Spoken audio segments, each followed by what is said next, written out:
Anies, Caimin tuh banyak kasusnya. Ganjar sama Pak Mahfud. Pak Mahfud tuh orang paling cari aman dia. Dia bilang katanya zaman Bapak Presiden Jokowi banyak banget masalah-masalah hukum yang belum selesai. Kan dia yang harusnya ngurusin. Berarti dia dong yang gak bisa ngurus. Dan dia menterinya untuk masalah hukum dan HAM. Tapi dia berundar, dia ngomongin diri sendiri. Nomor 1 itu ada urusan yang namanya Formula E. Anies Baswedan, Formula E tuh. Caimin, banyak banget kasusnya. Kalian bisa lihat lah di Google.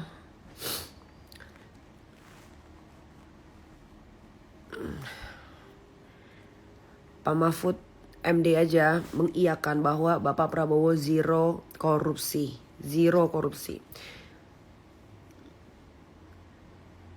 Terus kalau untuk jadi capres dan cawapres di foto paling keren tuh nomor 2. Nomor 1 klemer-klemer, nomor 3 klemer-klemer.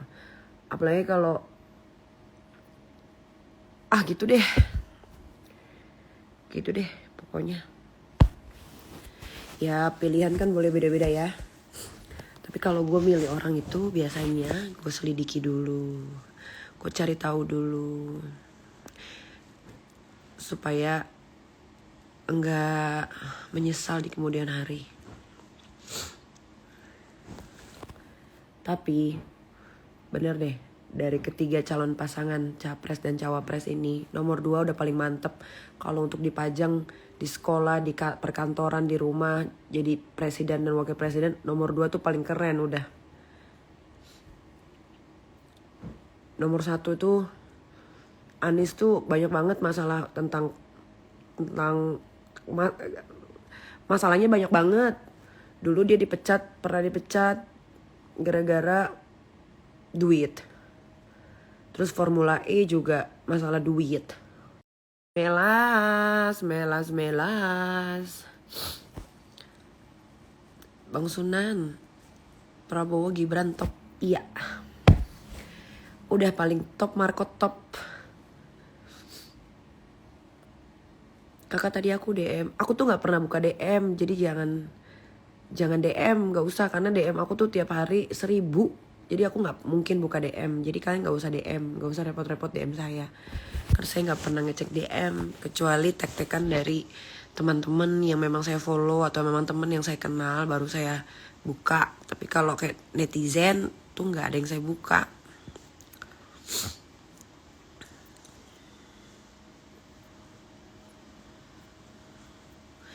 Iya, aku lagi flu. Dan hari kedua.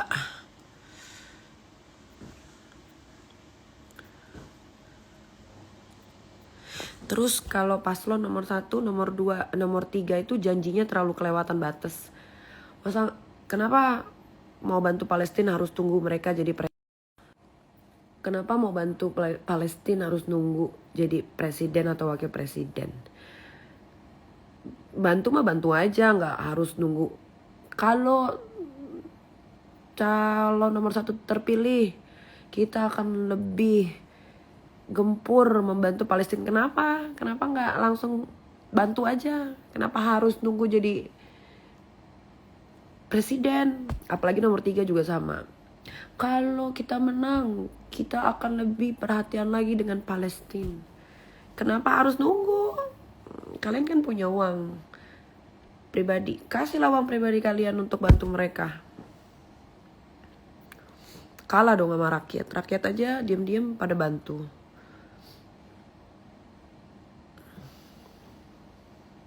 Kalau nomor 2 tuh gak ada janji-janji dia. Dia janji ya standar aja. Ngasih makan anak-anak sekolah. That's good idea. Hilirisasi, that's good idea. Banyak program-programnya lebih masuk akal dibanding programnya calon nomor 1 ya. Naikin gaji sampai 30 juta, bensin digratisin. Makin banyak dong utang negara. Apalagi yang mau dijual. Pulau mana yang akan dijual? Hutan mana yang akan dijual? Jadi kalau kalian pilih presiden, bener deh, kalian harus pakai otak kalian deh. Jangan asal pilih. Ingat ya, Indonesia itu ketuhanan yang Maha Esa, ketuhanan yang Maha Esa, Bhinneka Tunggal Ika. Di Indonesia itu ada 5 agama. Jadi kalian jangan terpaku dengan agama Islam, karena kita itu Bhinneka Tunggal Ika. Ya, kalau calon nomor 1 selalu bobo agama, nggak bagus itu. Nanti kalau sampai dia jadi, nauzubillah min zalik, 212 diangkat lagi di Indonesia. Terus porak-poranda nanti saya, jangan ya.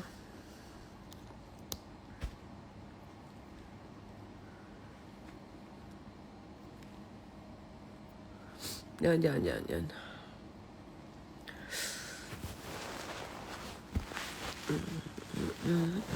Udah paling bener Papi Gemoy, Prabowo Subianto.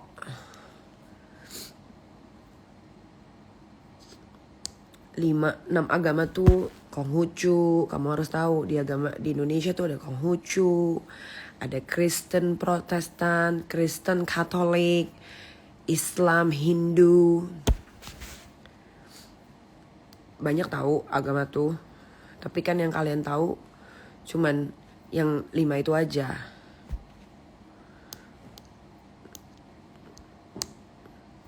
Ibu negara ya kamu, Nik. Amin.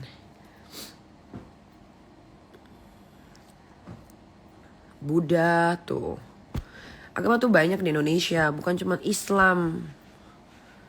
Kalian harus pelajari. Terus aku tuh baru nengok di YouTube Caimin sama Anies Baswedan pidato.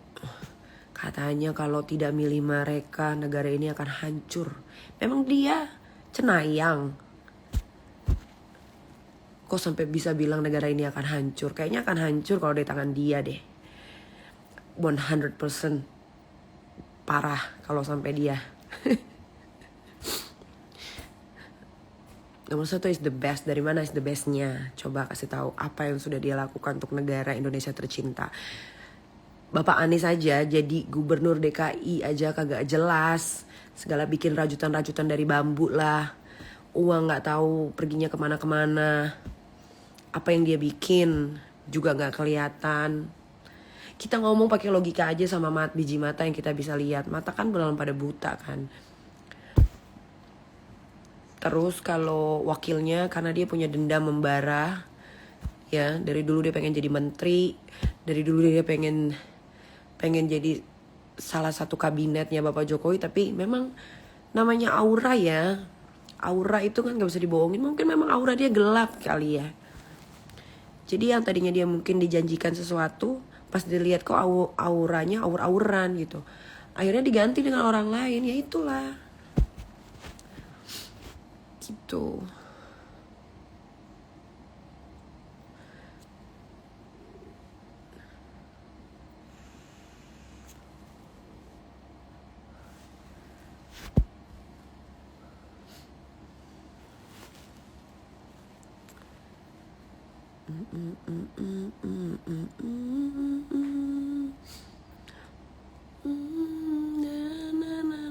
Terus capres nomor 3 tiba-tiba masuk ke RCTI, Master Chef. Dipikir mereka bakalan disanjung kali ya. Dibully. Makanya kalau calon presiden nomor 1 dan nomor 3 tuh pikirannya tuh pendek gitu. Kuda-kudanya tuh kurang gitu. Ingat Papi Gemoy nembak mahasiswa Trisakti. Ada buktinya. Kalau cuman bikinan cerita, semua orang juga bisa fitnah orang. Hari gini tuh udah gak zaman fitnah-fitnah. Telusuri dulu Ya jangan cuma dari mulut seseorang disebarluaskan akhirnya kalian percaya. Nggak ada itu.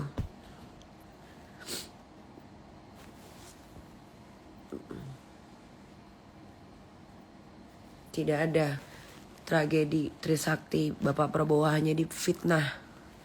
Dia tidak pernah melakukan apapun. Malah dia yang difitnah, dia yang dituduh. Tapi dia diam selama ini. Dia diam aja selama ini. Dia pernah dari titik terendah, bener-bener gak ada duit sama sekali. Akhirnya dia bangkit lagi. Karena dia terlalu cinta dengan negara ini.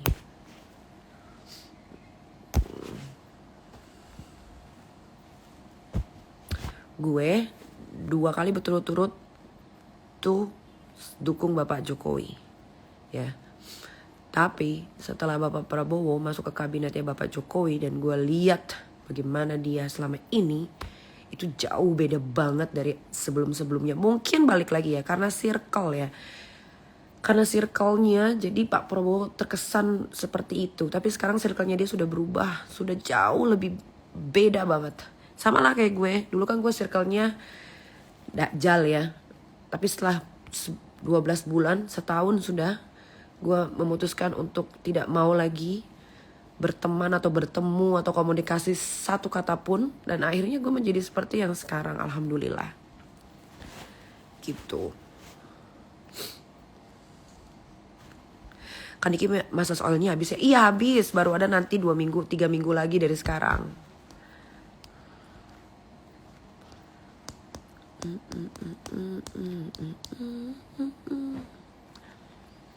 Mereka-mereka yang sekarang sedang berkoar-koar, itu mereka-mereka yang tidak mau Bapak Prabowo naik jadi presiden. Kenapa? Karena mereka ketakutan.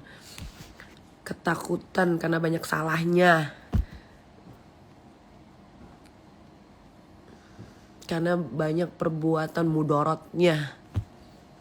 Makanya mereka gak mau tuh Bapak Prabowo tuh naik jadi presiden. Tapi tenang aja, Indonesia negara ini rakyatnya sudah banyak yang pintar. Pasti Bapak Prabowo menang 1 putaran.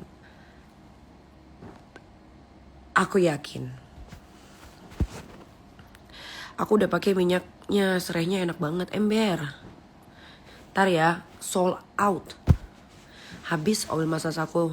Oil massage aku cepet banget habisnya.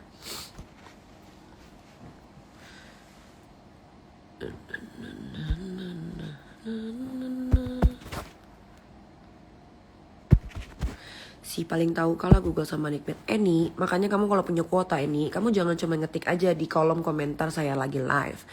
Coba kamu belajar di Google, itu memang banyak banget. Banyak-banyakin baca.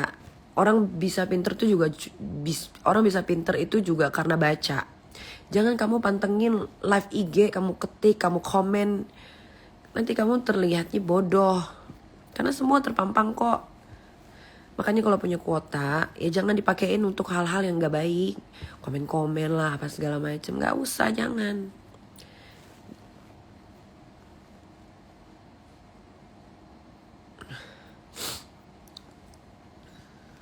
Terus, kalau calon nomor 3 juga, jangan deh terlalu banyak acting. Terlalu banyak drama. Tidak natural pembawaannya. Terus belum paham apapun tentang Indonesia. Kalau Pak Mahfud, dia mah waktu digeruduk sama FPI aja takut, minta pertolongan. Yang ada nanti kacau blau, yang ada negara ini hukumnya makin hancur. Karena kalau dia memang bekerja untuk Bapak Jokowi dengan tulus dan ikhlas, pasti dia akan beresin semua kok masalah hukum yang ada. Kenapa harus nunggu dia jadi wakil presiden baru dia mau berantas semuanya? That's gak masuk di akal.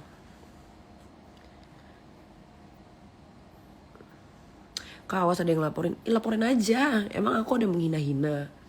Aku bicara sesuai sama apa yang aku baca. Jadi aku tidak mengada-ngada, tidak fitnah, tidak ditambah-tambahin dan tidak dikurang-kurangin. Nanti kalau dilaporin, aku tinggal bawa aja data. Ini, saya tahu dari ini. Tuh.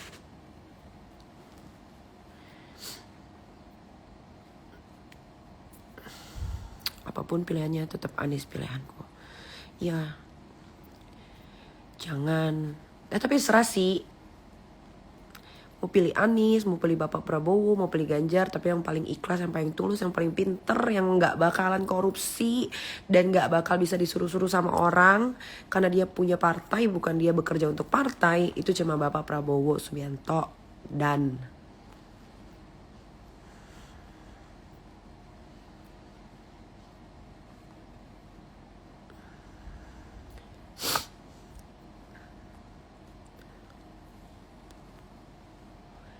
begitu ya guys.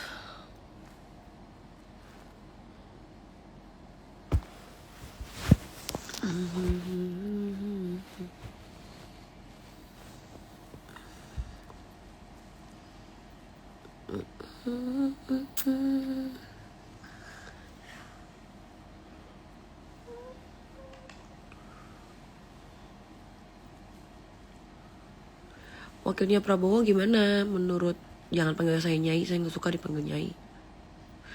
Panggil saya Kak Niki. Wakilnya Bapak Prabowo bagus kok. Dia mewakili Gen Z, anak muda, cukup pintar, mau belajar. Kenapa gak dikasih kesempatan? Buktinya Solo fine-fine aja tuh. Gitu. Kita butuh wakil yang bisa pembawaannya kayak Mas Gibran, yang gak neko-neko, gak banyak bicara, yang gak butuh disanjung, yang gak butuh drama. Kan gurunya Mas Gibran juga bapaknya Bapak Jokowi. Pasti kan nanti diajarin. Ya sudah, mau apa? Jangan kalian lihat karena dia masih muda. Justru yang muda itu yang harus didukung.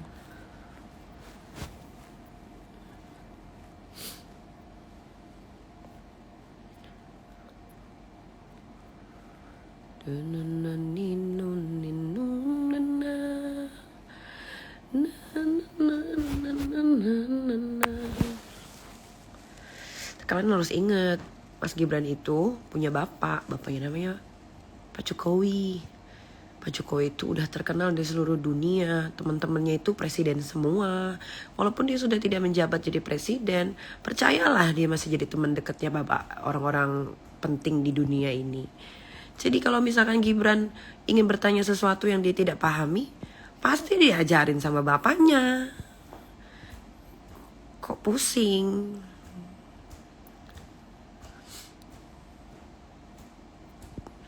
Iya kan? Udah gitu aja. As simple as that. Gak usah terlalu dipusingin.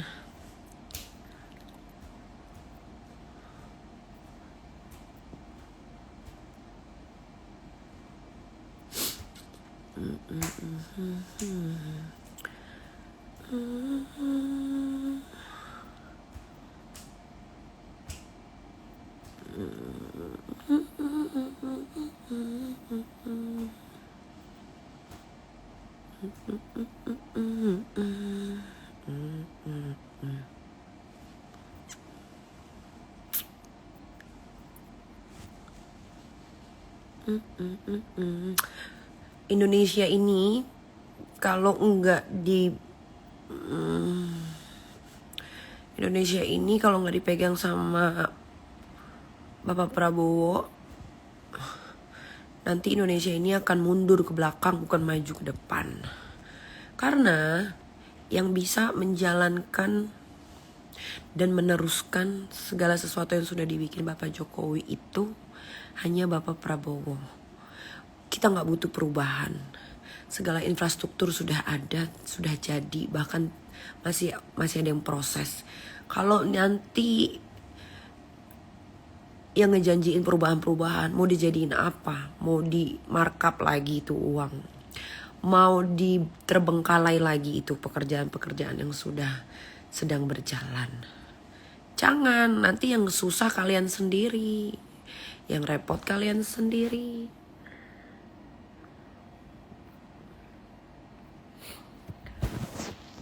Udah, Bapak Prabowo aja selalu di hati.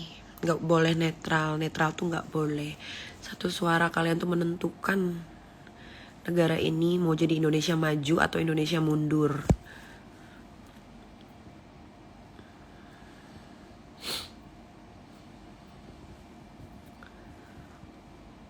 Pengalaman yang paling banyak udah cuma Bapak Prabowo, nggak ada yang lain.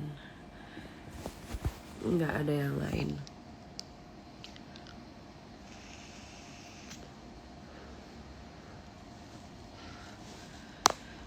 Oke lah, kalau begitu guys, aku mau pergi makan sama anakku. Kayaknya dia udah sampai. Jadi nanti kita ketemu lagi di live IG berikutnya. Kalau aku kepengen. Bye.